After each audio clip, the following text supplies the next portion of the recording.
네, 그러면 자산배분 계산기를 이용해서 연금저축 펀드 포트폴리오를 구성해 보겠습니다. 그 포트폴리오를 구성했던 이 비중을 자산배분 계산기에 넣어 보겠습니다. 종목은 13개고요. 그러면은 행을 미리 13개를 만들어 놓고 시작하겠습니다. 종목에는 종목 코드를 쳐주시면 돼요. 이거를 복사해서 붙이는 게 빠르겠네요. 그 다음에 목표 비중을 적어주시면 되겠습니다. 현재는 호황기라고 판단되기 때문에 호황기에 해당하는 비율을 사용하겠습니다. 이제 제 투자금이 현재 146만 1310원이기 때문에 이것을 이제 투자금에 적어주시면 몇 주 정도를 사면 되는지 그것을 알 수가 있습니다. 그런데 각각의 종목들마다 가격이 다르고 그것들이 완전히 나누어 떨어지지는 않기 때문에 매수 합계를 보면은 이제 투자금보다는 약간 작죠. 그래서 거스름돈이 남을 텐데 그것을 그냥 거스름돈으로 가져가셔도 되고, 아니면 여러분들이 마음에 드는 뭐 나는 주식을 더 한 주라도 갖고 싶다 하시면은 주식을 한 주 더 사시면 되겠습니다. 그럼 포트폴리오를 바꿔야 하는데 여기서 보시면 타이거 중장기 국채와 타이거 200TR은 제가 구성해 놓은 포트폴리오에 있기 때문에 이 두 개 종목을 제외한 나머지 종목들은 이제 매도를 하면 됩니다. 저는 그냥 시장가로 한번 그냥 매도를 해볼게요.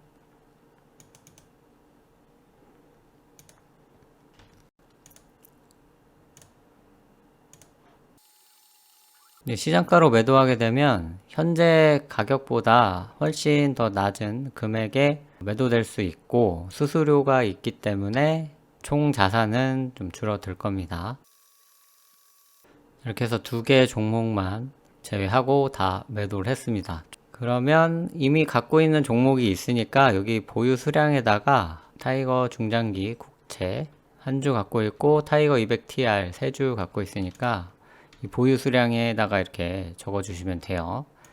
그리고 투자금은 이제 예수금을 눌러서 금액을 알 수 있습니다. 134만 9천 원 정도 되겠네요. 그럼 계산을 눌러보시면 이렇게 신규로 추가 매수해야 할 수량이 나옵니다. 그래서 이것을 사시면 되는데 이제 가격 변동이 있기 때문에 이대로 안 사실 수도 있어요. 그래서 처음에 이제 많이 사 나가다 보면은 마지막 종목에서는 몇 개를 사지 못할 수도 있습니다. 이 목표대로요. 그럼 이 목표 수량대로 살 수 있는지 직접 매수해 보겠습니다. 메뉴 중에 연금저축 ETF 주문이라고 있네요. 여기에서 그대로 뭐 주식이나 다른 일반 계좌에서 ETF 매수하듯이 매수하시면 되겠습니다. 그럼 종목은 일단 타이거 200TR 신규로 5주 더 매수하면 되죠. 저는 시장가로 매수하겠습니다. 그 다음은 타이거 코스닥 150이네요. 얘도 5주. 그리고 이제 기대가 큰 KRX BBIG KNUD를 사봅니다. 이거는 14주네요. 그럼 이제 한국 주식 끝났고요. 미국 주식으로는 타이거 미국 S&P 500입니다. 이거는 21주 되겠네요. 그 다음에는 중국이네요. 이거는 3주. 그 다음에는 일본입니다. 이거는 2주입니다. 다음에는 유럽입니다. 4주네요. 그 다음에는 남미 쪽인데요. 자, 이렇게 해서 주식은 다 매수됐어요. 그 다음에는 채권입니다. 중장기 국채 한 주가 있기 때문에 2주만 더 사면 되겠습니다. 그 다음은 미국채 10년 선물입니다. 14주네요. 그 다음은 금은입니다. 21주네요. 그 다음에는 부동산으로 넘어갑니다. 15주죠. 자, 그리고 마지막 미국 리츠입니다. 6주를 살 수 있을까요? 다 체결되었습니다. 이제 자산배분 계산기에서 계산해준 신규 매수량대로 추가로 매수를 했고요. 계좌 잔고를 보시면 타이거 ETF들로 다 채워진 걸 볼 수 있습니다. 예수금을 한번 볼까요? 주식 주문 가능이 11만원 정도 되는데 그럼 투자금을 좀 늘려서 다시 한번 계산을 해볼게요. 몇 주 정도를 더 살 수 있는 것 같아요. 먼저 타이거 200TR을 한 주 더 매수할 수 있을 것 같네요. 그리고 타이거 코스닥 150도 한 주 더 사고요. KRX, BBIG, K 뉴딜도 한 주 더 사고요. 미국 S&P 500은 2주 더 사겠습니다. 중국하고 일본도 한 주씩 더 사겠습니다. 그리고 라틴 35도 한 주 더 사고요. 미국채 10년 선물과 금은 선물도 한 주씩 삽니다. 근데 여기까지만 되네요. 비슷하게 채웠으니까 오늘의 매수는 이걸로 끝내겠습니다.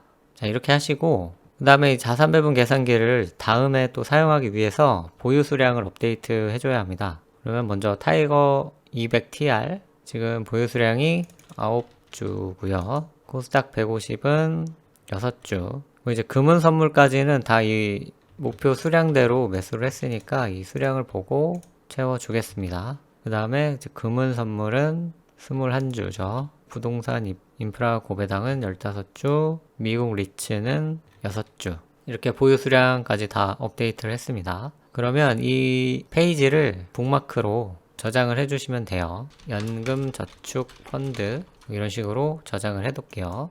그럼 다시 이 북마크를 불러오시면 종목과 목표 비중과 보유 수량이 저장되어서 나옵니다.